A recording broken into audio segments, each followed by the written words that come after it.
I'd now like to introduce Dr. Stephen Smalley. Dr. Smalley has been a stockbroker, an appraiser, a real estate developer. He served as the chair of a neighborhood association that was interested in abandoned mine lands for recreation uses. So he brings a lot of information about investment and appraisal to the topic.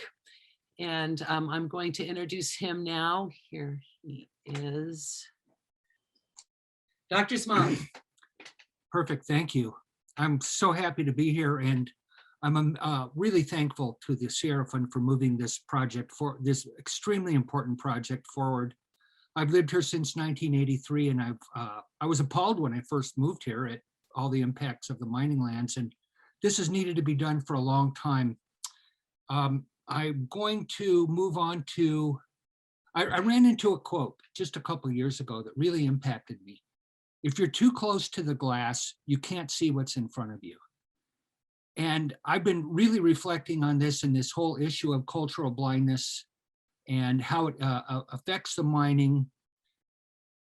We could wax philosophical on this topic for a long time. I would love to, but for right now, we're going to move into the appraisal issues right away because they're pretty complex, take time. But the cultural blindness inherent in what's been going on up here, plus the fear of the unknown, because the implications are widespread, as we will see, plus all of the perverse incentives involved in keeping this stuff under wraps, individual landowners, municipal officials, etc. It's led to basically ignoring the problem. And it has affected appraisal in an interesting way. The cultural blindness has spilled over into what I will call appraisal blindness. And for a long time, the standard practice of appraisals was to have, if you go down to the second little bullet point, it says disclaimers and assumptions and limiting conditions. And in the very front of the appraisal, they would put this written disclaimers and assumptions and limiting conditions. This is an actual quote from a very recent appraisal. We've changed a few of the words so that we don't have any potential legal liability for taking this quote. I'm just going to read it. I'm going to skip over pretty quickly down to what's in red, because that's really what's important. Unless otherwise stated, the existence of hazardous materials may or may not be present on the property. He knew darn good and well it was, the appraiser did. Was not observed, the appraiser has no knowledge. And then the disclaimer, the value estimates, this is the red, are predicated on the assumption that there is no such material on or in the property that would cause a loss in value. And basically what this means is they're not appraising the actual property. They are appraising a speculative problem. We are going to see the problem. They are basically, when they use that assumption, they're appraising a hypothetical property, not the actual property. A property that has all of the physical and legal conditions of the subject property as if it was clean. That property, clean, with all those specifics to it, does not exist. It's a theoretical property. So these appraisals are really speculative. They're not appraising the actual property. They're appraising a speculative imaginary property.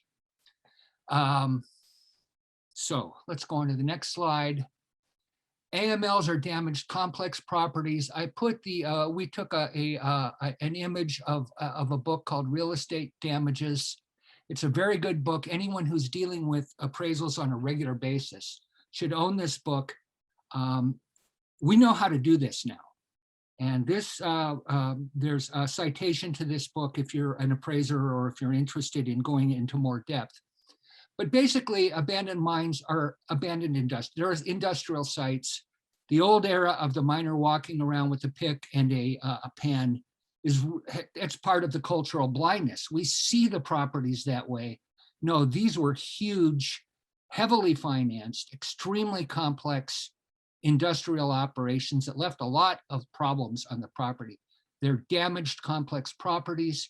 And as the introduction to real estate damages states, when real estate is damaged or impaired, an additional, more complex analysis is required. That's what we're going to talk about, is that more complex analysis. Here's one of the main points. Informed assessment. If we're really going to look at this property, drop the cultural blindness and really take a look at it. Informed assessment impacts the use potential of this property. And Alex's example, Alex's brilliant presentation, and thank you for that, Alex, shows how this impacted one property. These properties like this are all over the gold country. Some of them are in the center of town. Some have already been developed. Some have not been developed.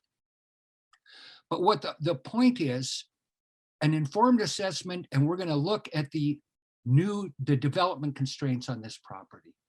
Various forms of soil contamination, illegal water discharges, unstable soil, eroding cliffs, mine tailings, etc.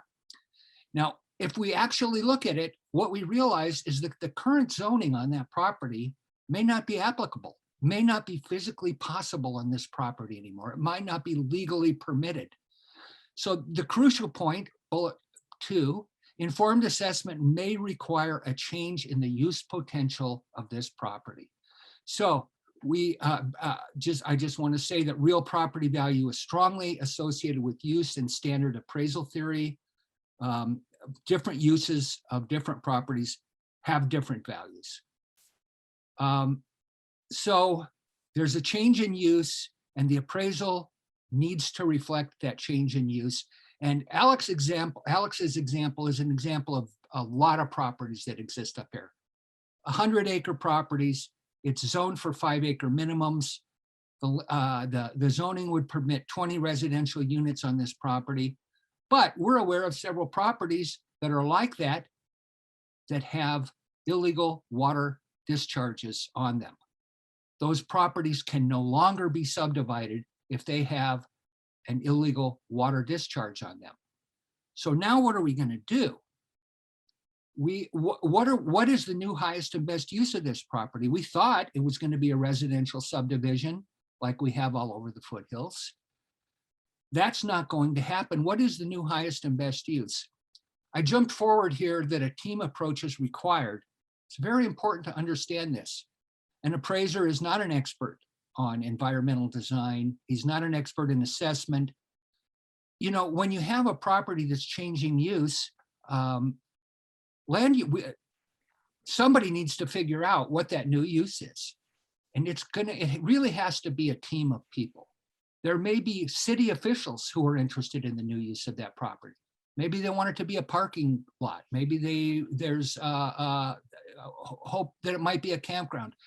Whatever it is, the engineers and the appraiser and the land use planners have to work together on this property to come up with a realistic new use for this property. What is that realistic new use? The old zoning may no longer apply. And I wouldn't call them beautiful, we have unfortunate examples of this throughout the county. How are we going to improve the appraisal process, given what we know, that these properties are never going to be developed, or not in the near future, at least, to their highest and best use? What is those future uses? Okay, theoretically a school, let's say it was a residential subdivision, that's out. It's not going to happen. It's got a clean water discharge violation, and it's not going to be subdivided under any circumstances. The cost to remediate that could be millions and millions of dollars, as Alex's example of the Lavacat mine just illustrated. So maybe it's going to be nothing but open space. I think the background picture, what are we going to do with a property like this? It's a serious issue. Could we put a school there? Can we put a single family residence? Is it maybe a campground, a cannabis farm, a wildlife refuge, an industrial park? Now here's the second tricky issue that comes up. When we start looking at changed use potentials, each one of these new potential uses has a different level and type of cleanup cost associated with it. So if you're going to develop it as a single family residence, maybe there's some small remediation costs. If you're going to develop it into a school or a public campground, the remediation standards and the associated costs with those new standards differ from those of the single family residence. So here we are, why the appraiser and the assessment team has to work together, because the appraiser now has to appraise this, and he has to determine what's the highest and best use of this property. Is it a campground? Is it a single family residence? And basically, the old way, he would appraise it according to the existing zoning, would subtract some remediation costs and come up with a number. But the use has changed. It's not a residential subdivision anymore. Let's just say it's either a public campground or a single family residence. We have to be alert to the change in use and the change. The experts has to tell us if it's going to be a public campground, we need a written estimate from them to do an appraisal, has to be in writing, of the assessment team. What's the remediation cost for a public campground?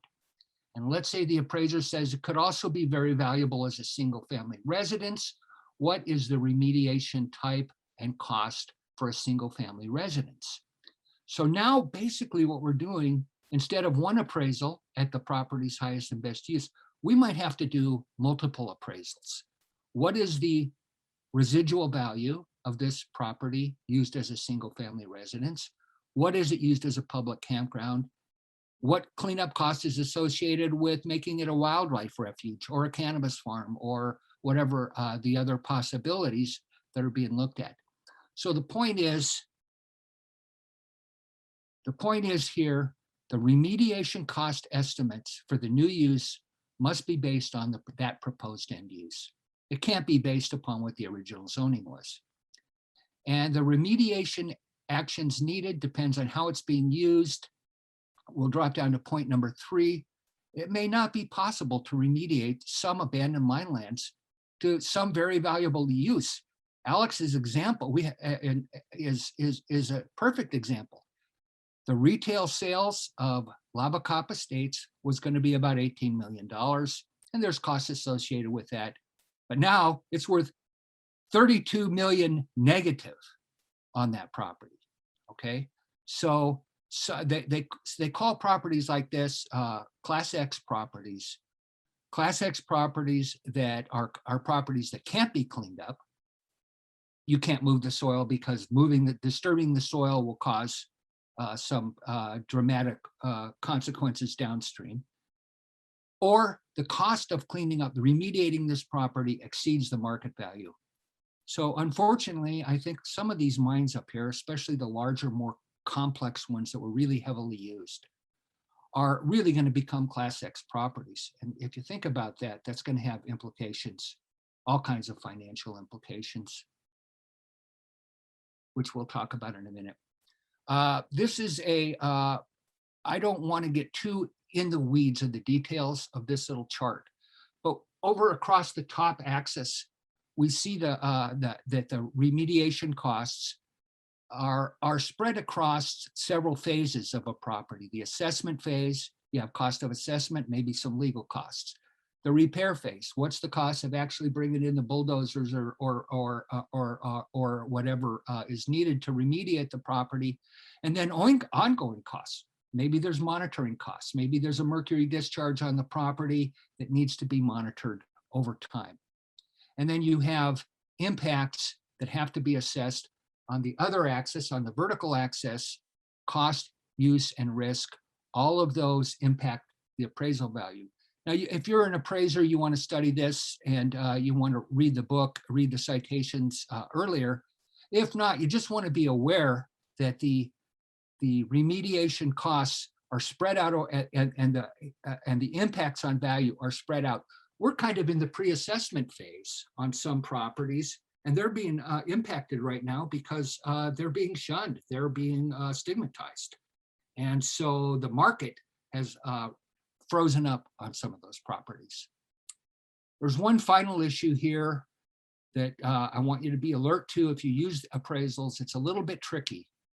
When the, I'll read the first point. Does a hypothetical clean land use, a clean land appraisal, minus the cost of the cleanup equal the property value? No, because that, if you sever the two, the new change in highest best use can fall right through the cracks and nobody can even think about it. So there's an issue you want to make sure if you're a user, a consumer of these appraisals, or you're using them for acquisition or whatever purpose you may have in mind, you want to look and make sure that the highest and best use may have been changed. And you don't want, what you want is you want to make sure that your appraisal has consulted with the assessment and remediation team to determine the new highest and best use. If you sever those two, they don't necessarily talk to each other. And all this is what's happened in the past. All of the tough issues fall through the cracks and nobody really is forced to look at the problem. I just want to give some takeaways. This is like a summary page. This, if you are a user of an appraisal report, this is what you want to look for. If you're looking for a reliable and a good quality appraisal, here's what to look for. First, the first one is qualified appraiser. That is true across all categories. The second one is you want to make sure it's being appraised in its as-is condition. You don't want to buy one where the assumptions and limiting conditions up front says we're appraising this as if it's clean. That's wrong. It's a bad appraisal. Throw it out the window. You want to make sure that there is a good quality assessment, and that's really the center of this whole project that the Sierra Fund is engaged in right now. Informed assessment. There's been a lot of mistakes made, and a lot of cultural blindness, a lot of financial incentives by landowners to hire an assessment and keep those results private. I want to emphasize that there needs to be a team approach on these properties. The appraisal has to work in collaboration with the engineers and assessment and remediation experts. You want to look and see, make sure that the appraiser has addressed the possible change in use in this property. You want to make sure that there are specific remediation costs associated with each potential use, okay? It has to be in writing for the appraisal to use it. It has to be certified in some kind of way. There may be highest and best use studies involved, little mini appraisals under different uses. And then the last bullet point there is that the older comps, prior to seeing the problem, many of those are assumed to be clean. People have been overpaying for these properties for a long time. Those old comps are not relevant to the new reality. Let's see, I'm running out of time here. I'm just going to say that the current model, if you look down, the column on the top says current model versus the Sierra Fund, the TSF model. The old way of doing it is speculative. The new way of doing it is market-based and accurate. The financial impacts of this are widespread. This is the bad news page, and I end with two good use pages. But here's some of the bad news. The individual landowners, obviously, there's going to be some downgrading in values. Bank portfolios, banks have lent on these. I want to say that I appraised a property many years ago now that put a bank out of business. The bank made a big loan on the property, not based on our appraisal.